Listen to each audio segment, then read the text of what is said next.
What if the thing you fear the most isn't here to break you, but to shape you? This is the story of a young monk who stopped fighting life and started flowing with it.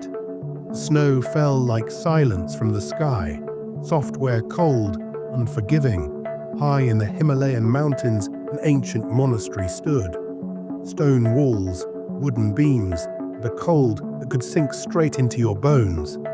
Inside, a boy sat in silence, 17 years old. His head was shaved, his robe heavy. From the outside, he looked peaceful, but inside, he was breaking. His fists were tight, his teeth clenched, every muscle ached.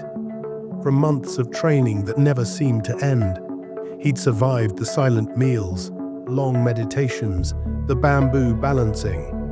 None of it prepared him for the ritual of the icy river. Every morning, before the sun rose, the monks stepped into an ice-fed river, shoulder deep, freezing, silent, no talking, no shivering, no flinching.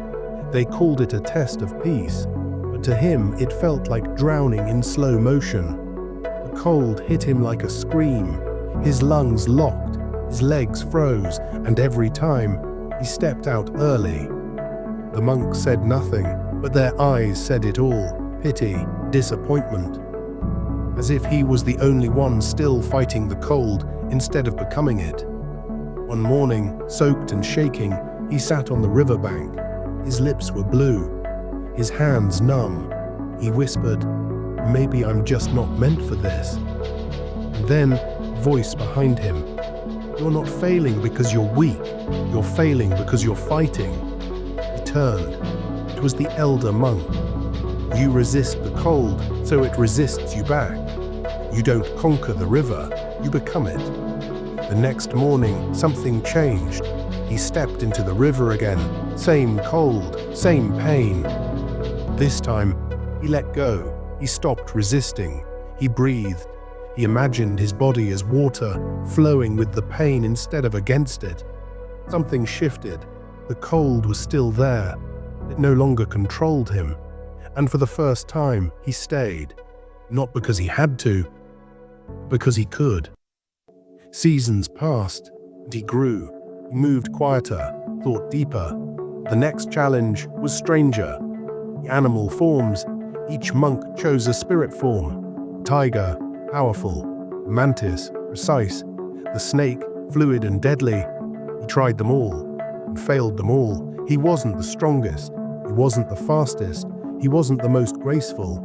And that voice returned. You don't belong here. One night, frustrated, he sat at the edge of a cliff. The air was crisp. The stars sparkled like frozen fire. Down below, movement. A monkey, swinging through the trees, wild, clumsy, free. It didn't fight the forest, played with it, danced through it, laughed in it. And suddenly, it clicked. The monkey didn't need to be strong, it just needed to be itself. The next day, he entered the training ground and moved like a monkey. He tumbled, he slipped, he made sound effects. The others laughed.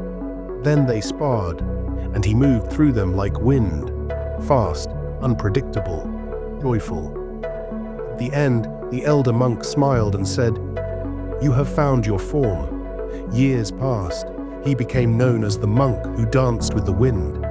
He taught others not to fight nature, but to move with it, not to conquer the mountain, to become part of it. One evening, standing at the river's edge, he whispered, "I no longer fear the cold. I am the cold. I am the river. I am the monkey in the forest, leaping freely from branch to branch." So let me ask you this. What are you still resisting? What pain are you still trying to conquer by force? Because maybe, just maybe, your strength isn't in pushing harder. It's in letting go. It's in flowing. It's in becoming the thing you fear. And realizing it was never your enemy.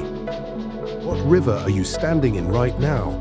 What would happen if you stopped fighting it and started becoming it?